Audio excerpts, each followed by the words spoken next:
मेरे पास हमारे पास में क्या है, पापा नहीं है आज, मम्मी है पर मम्मी है। अरे तो आप क्यों रो रहे हो?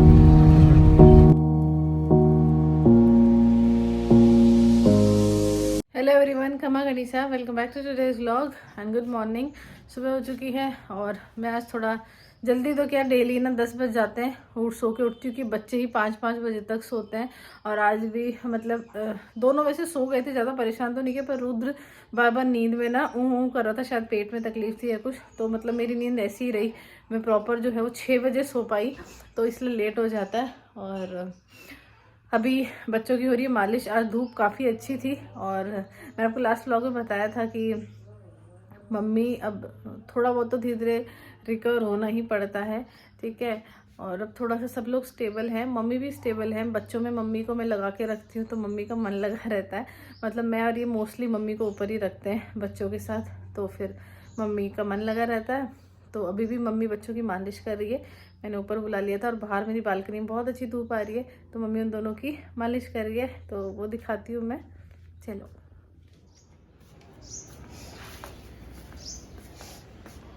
ये हमारी रिद्धि, ये रहा रुद्र, मम्मी कर रही है इसकी मालिश। इस गुंडे की मालिश हो रही है, इस गुंडे की मालिश हो रही है। और ये मेरी बेटी है, प्यारी प्यारी बेटी मेरी शानी शानी, धूप में लेटी हुई है ना? है रिद्धू, रिद्धू।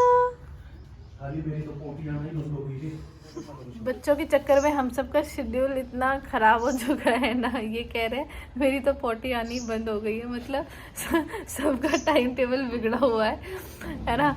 ये भी मतलब हर कोई लेट उठता है, कोई जल्दी उठ जाता है, कुछ ना कुछ। तो अभी ये नीचे कहते फ्रेश होने, कह रहे मेरा तो टाइम टेबल ही बिगड़ गया यार सारा। अब मैं तो भूल ही जाती हूँ कि मैंने ब्रश की है कि नहीं, फ्रेश हुई हूँ कि नहीं। 11-11, 10-10 बज जाते बच्चों के चक्कर में, पता ही नहीं चलता। दीदू सॉन्ग चला दूं आपके? वो रुद्र छींक रहा है। हाँ हाँ, टोकरी में था मैं।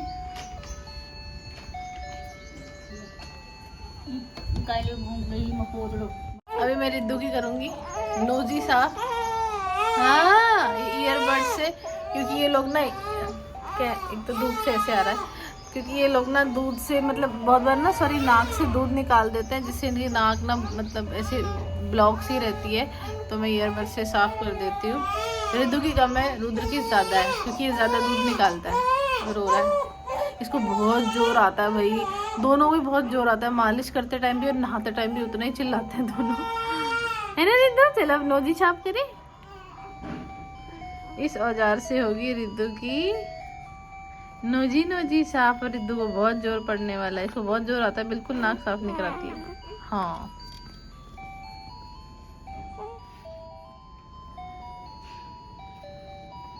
हो गया साफ। तो मम्मी ने इसको लंगोट पहना दिए, क्योंकि अब मम्मी इसकी वो करेगी, लोई करेगी इनके, तो ये तब तक पोटी सुसु ना कर दे। तो ऐसे लुगड़ी के मम्मी ने बहुत सारी लंगोट यानी कि ये पोतड़े बना रखे हैं, तो अगर सुसु पोटी करता तो इसी में रह जाएगा। डायपर पहनाने का कोई सेंस नहीं है। अभी आधे घंटे बाद इनको नहलाएंगे। तो मेरे से ढंग से नहीं करवाई इसने। अरे एक नाक तो कर दी, दूसरी नाक पे हाथ मार रही है। आप कर दो, ये है ना रे शैतान लड़की। मिलो बेटा, मिलो राजा बेटा है, ये तो मेरी रानू है, मेरे राजा बेटा है ये तो। ये राजू, मेरा चंदू। परेशान हो रही हो, कर दो, कह रही है पापा ये सब पुच्ची पच्ची मत करो मेरे को, गिली गिली किसी मत किया करो पापा, है ना। चलो 1 2 3, ये रहा। Mission successful. साफ हो गया, सब हो गया बेटी का। इधर वाला भी साफ है, दोनों साफ हो गए। गुंडे की होगी, बहुत नखरीला है ये, जहरीला। रुद्र, हवा चल रही बेटा, हवा चल रही है। तो रुद्र आ गया इसमें और रिद्धि चली गई वहाँ पे। अब मम्मी इसके कपड़े चेंज कर रही है और इसकी मालिश करेगी। और इसको बहुत जोर आएगा, देखना किस चिल्लाएगी, छे छे। देखो बोला था ना शुरू हो जाएगी। देखो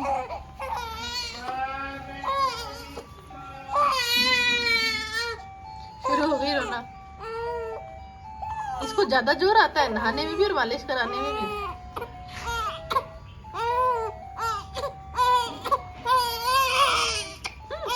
मैं रुद्र को लेके बैठी हुई थी और उसने मेरे ऊपर सुसु कर दिया। अब मुझे बहुत आलस आ रहा है, इसको फटाफट चेंज करूंगी।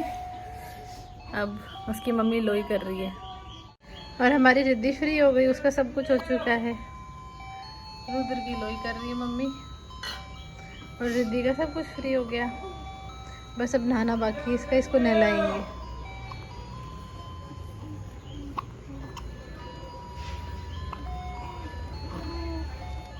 तो इन दोनों की मालिश और क्या बोलते हैं लोई भी हो गई है। अब इनकी नहाई नहीं करेंगे। और मेरे पास मेरी रिद्धू है जो कि छोई छोई कर रहा है। रिद्धि मेरे पास है और रुद्र इधर लेटा हुआ है और ऊ कर रहा है ना बेटू, है ना मेरी अप्सरा, वो मेरी अप्सरा। देख सकते हो मैं रेडी हूँ।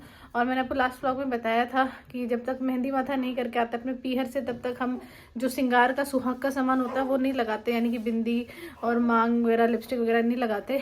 तो अभी मैं तो मेरे बावड़ घर तो नहीं जा सकती क्योंकि बच्चे भी बहुत छोटे हैं, तो पॉसिबल नहीं है। तो यहाँ मेरे जो काकोसा रहते हैं जयपुर में, मैं उनके घर जा रही हूँ और वहाँ से वो मुझे सूट पहनाएंगे, मतलब नया ड्रेस पहनाएंगे नई गोटे की, वो मैं ओढ़ के आऊँगी और वहीं बिंदी और मांग वगैरह भर के सारा मेहंदी वगैरह लगा के फिर मैं यहाँ घर पे आऊँगी।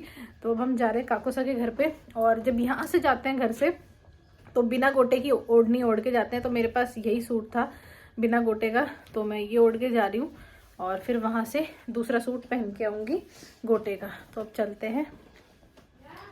तो अब हम जा रहे हैं ऊपर, बच्चों के साथ मम्मी है। वैसे हम 1-2 घंटे में आ जाएंगे, कोशिश करेंगे उससे भी कम टाइम लगाएं, है ना। और मम्मी बच्चों के पास है तो मम्मी बोले तुम जाओ, बच्चों को मैं लेके नहीं जा रही, बच्चे परेशान होंगे इसलिए। तो चलो।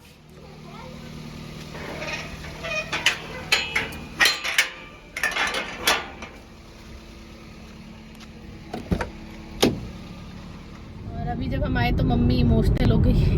मैं नहा के आई ना तो मम्मी मतलब चुपचाप बैठे थे, रुद्र को ना मतलब झुला रहे थे। मम्मी क्या हुआ? बोले कुछ नहीं। मैंने बताओ तो सही। बोले नहीं काई को नहीं हो।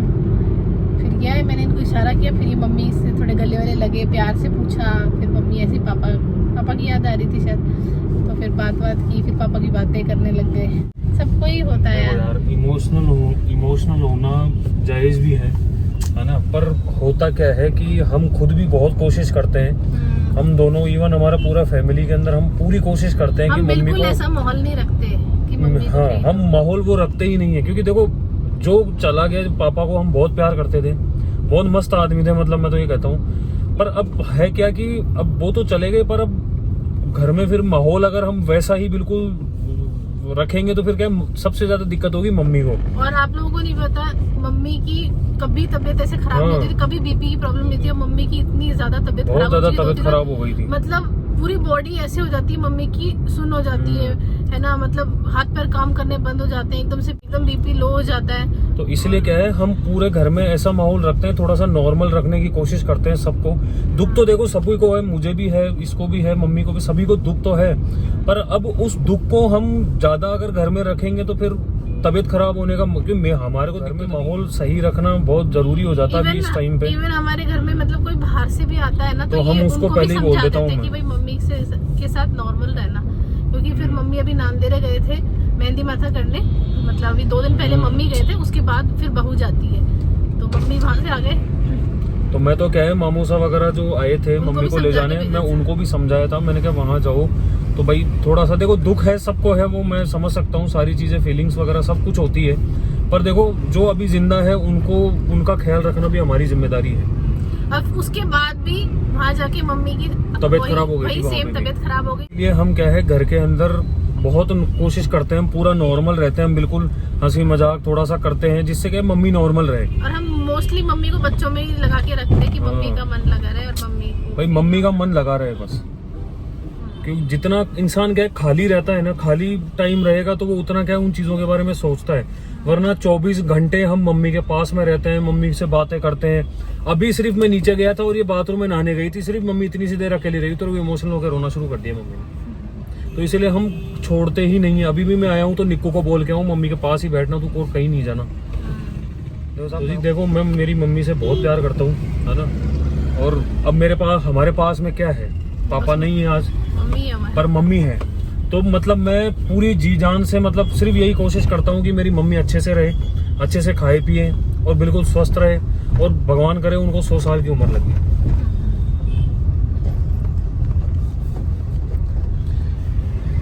और ये सब बातें करते करते मैं भी इमोशनल हो गया।